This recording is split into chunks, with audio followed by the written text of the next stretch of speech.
Start. इस पृथ्वी पर करोड़ों प्रकार के जीव हैं।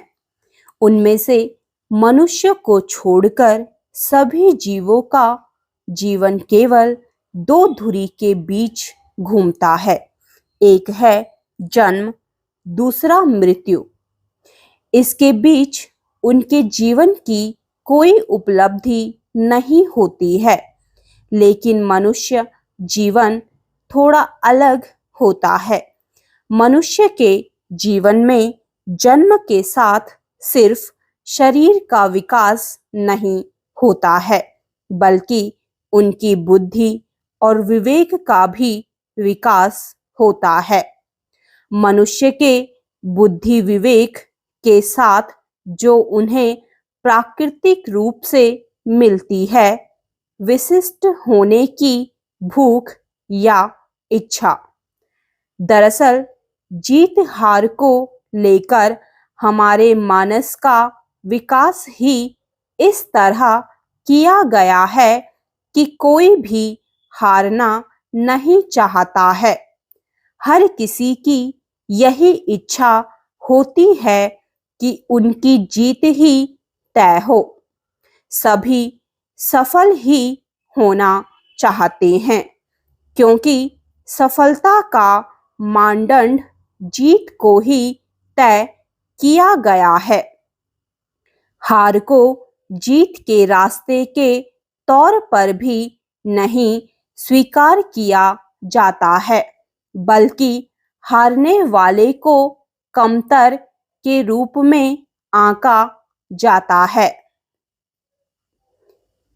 यूं तो सभी मनुष्यों के जीवन की सफलता की परिभाषा अलग अलग होती है, लेकिन उनमें से कुछ मनुष्य अपने लक्ष्य को पा लेते हैं और कुछ अपने लक्ष्य से कोसों दूर रह जाते हैं। विकास क्रम में यह सुनिश्चित हुआ कि मनुष्य सृष्टि का इकलौता ऐसा जीव है जिसके लिए कुछ भी असंभव नहीं है। मनुष्य को अद्भुत रूप से चिंतन करने, भविष्य की संभावनाओं का आकलन करने, स्वप्न देखने और अपनी बुद्धि और विवेक से निर्णय लेने की अद्वितीय क्षमता प्राप्त हुई है। आदिकाल से ही देखा जा रहा है कि जैसे जैसे मनुष्य की सोच विकसित हुई, उसकी दृष्टि ने व्यापक स्वप्न देखा।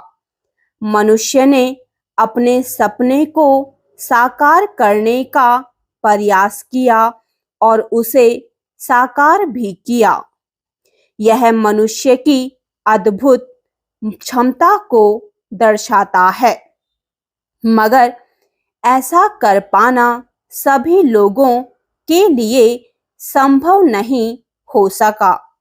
कालक्रम में जैसी व्यवस्था निर्मित और विकसित हुई, उसमें यह क्षमता कुछ ही मनुष्य या वर्गों के दायरे में सिमटती गई।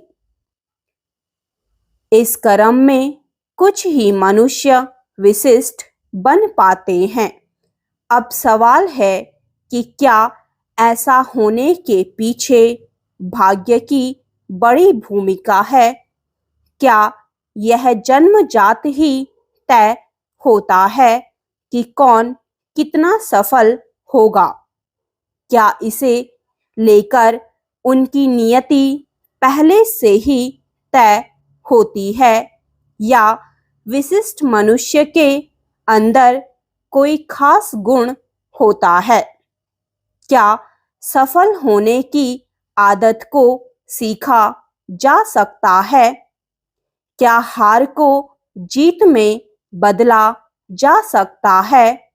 तो इसका जवाब है कि लोगों का दृष्टिकोण ही उनका भाग्य है। यह किसी को जन्मजात नहीं मिलती है। इसे विकसित करना सीखा जा सकता है। असल में प्रकृति सभी को समान अवसर देती है। दायरों का निर्माण, अवसरों की सीमा आदि मनुष्यों के बीच समर्थ और वर्चस्वशाली समूहों ने किया। स्टॉप।